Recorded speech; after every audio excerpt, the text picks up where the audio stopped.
স্বৈরাচার সরকারের রোষানলে পড়ে দীর্ঘদিন মালয়েশিয়ায় ছিলেন তরুণ আলেম ও আলোচিত ইসলামী বক্তা মিজানুর রহমান আজহারি। অবশেষে ২৬ ডিসেম্বর বৃহস্পতিবার দেশে ফিরে ২০২৫ সালের পরিকল্পনা জানালেন তিনি। অবশ্য গত ৫ আগস্ট গণ অভ্যুত্থানের মুখে ফ্যাসিস্ট সরকারের পতনের পর একবার অল্প সময়ের জন্য দেশে এসেছিলেন তিনি। বৃহস্পতিবার দেশে ফেরার খবর নিজে জানিয়েছেন নিজের ভেরিফাইড ফেসবুক অ্যাকাউন্ট থেকে এক পোস্টে। তিনি উল্লেখ করেন, আলহামদুলিল্লাহ, নিরাপদে দেশে এসে পৌঁছালাম। দীর্ঘ ৫ বছর পর বাধাহীনভাবে আবারও প্রিয় মাতৃভূমিতে তাফসিরুল কোরআনের মহতী আয়োজনে অংশগ্রহণ করছি।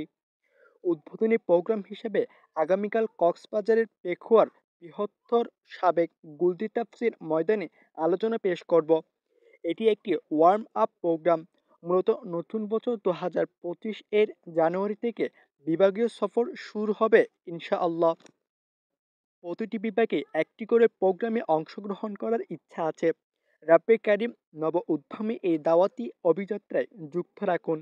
আমাদের প্রচেষ্টায় ভরপুর বারাকাহ দিন। প্রজন্ম ক্ষুধা নিবারণে বুদ্ধিভিত্তিক উপায়ে ইসলামের সাতত্যবাণী উপস্থাপনে তৌফিক দিন। ডেস্ক নিউজ, দৈনিক যথারীতি দেশ ও প্রবাস জুড়ে নতুন ধারায়।